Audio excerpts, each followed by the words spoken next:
here in Tsim Sha Tsui, which is just on the other side of Hong Kong Island.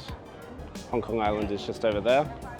And, you know, I was here 30 years ago with my family. And that was such an interesting time for me because I have these vivid memories. Even though I was just a kid, I remember like the humidity for one, and they're really tall buildings with bamboo coming out of them, like bamboo washing lines and bamboo scaffolding, and even these little, I don't know, it seems like people were storing stuff out their windows, I guess because their apartments were so small. Yeah, I remember the coins. They had these really funky coins, these like double thickness kind of coins, if I could describe it like that. And one with these zigzaggy edges. I guess it was a culture shock, you know, a real culture shock, and I must have been, I was just a little boy. Yeah, and the food was just strange. It was, you know, I had to use chopsticks for the first time and just couldn't do it. So yeah, a real culture shock. And now I'm back, what, 32 years later or something, and yeah, this place has changed a lot. I also remember like dai pai dongs, which I didn't know what they were called at the time. It was just like a street food kind of scene, but I just remember like live shellfish and stuff just like struggling for air, like prawns just struggling for air, and as they were, you know, about to get cooked. And it just been such a striking, vivid memory for me. The dai pai dongs, unfortunately, I don't know, there's a couple of them around, but they're gone, largely. Anyway, I'm gonna go to the Hong Kong side, across the water, on either the metro or on a boat, and I'm gonna go get some breakfast, because it's breakfast time. Well, give or take 2 hours. Some would call it lunchtime. But you know, sleep is important. All right, so I'll catch you on the other side.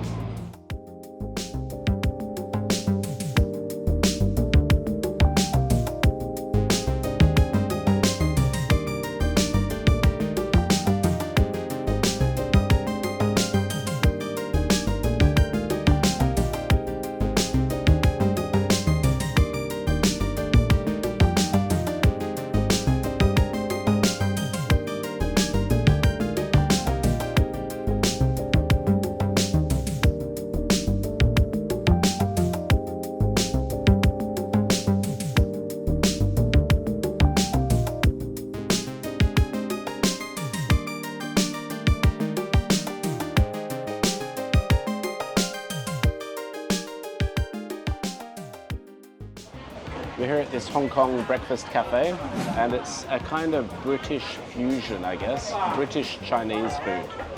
And it's quite hilarious. It's not something that I would really think to eat, but the locals absolutely love it. These places are just everywhere and they're packed out.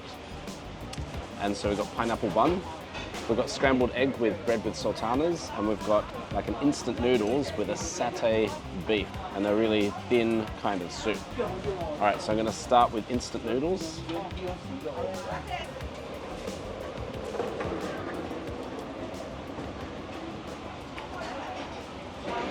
So yeah, simple instant noodles, and then this satay beef. Looks like that, a really thin satay sauce. Which is actually really sweet. The meat is really tender. I was expecting, in fact, I was planning to not like this. I thought it would not be delicious at all, but there's a real sweet deliciousness about it. So there you go, don't judge a book by its cover. Strange kind of fusion fare.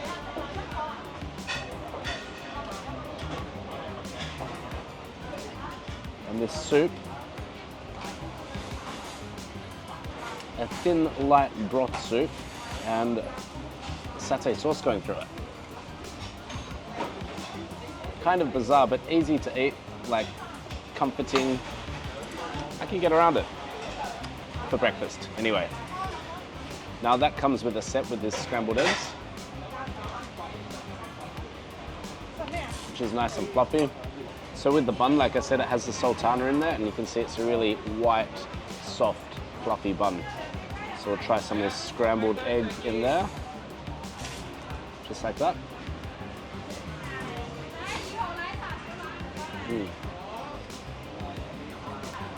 Light and fluffy, and a little bit of sweetness there in that sultana. Really bizarre. And now finally, onto the pineapple bun. Now the pineapples and fruit in general is really delicious over here, but that's kind of beside the point because there's no pineapple in this. It just looks like pineapple. And you can see that huge, thick slice of butter in there. That's how the locals do it. So let's see if I can get some of that butter in my first bite.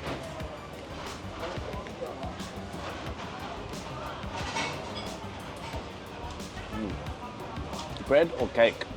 That for me is cake. It's got this thick crust, which is like a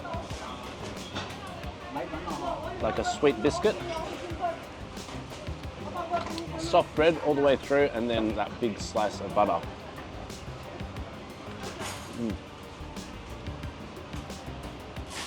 So sweet cake for breakfast.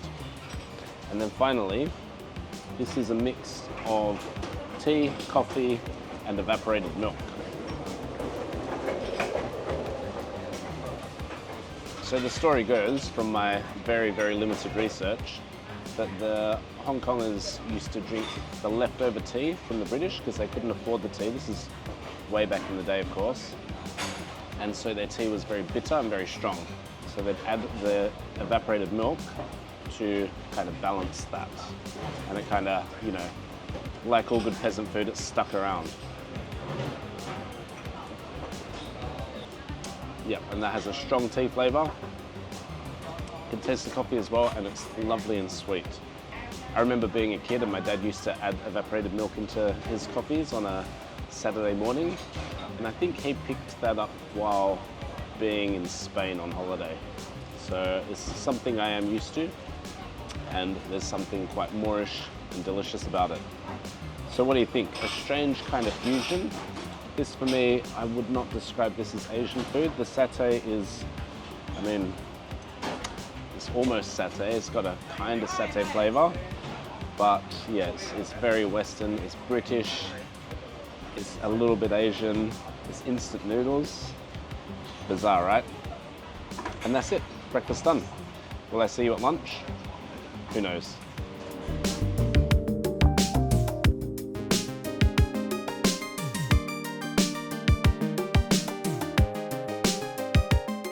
So that's that Hong Kong style fusion breakfast.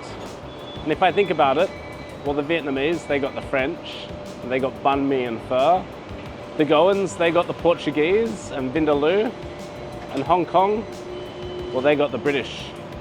So bread and butter and, well, whatever it is that we just saw then. So sorry about it. But you know, it is what it is. It's not too bad. Like, it's interesting, and I did enjoy it. But yeah, there's no bun with tit, is it? All right, I'll catch you next time. Goodbye.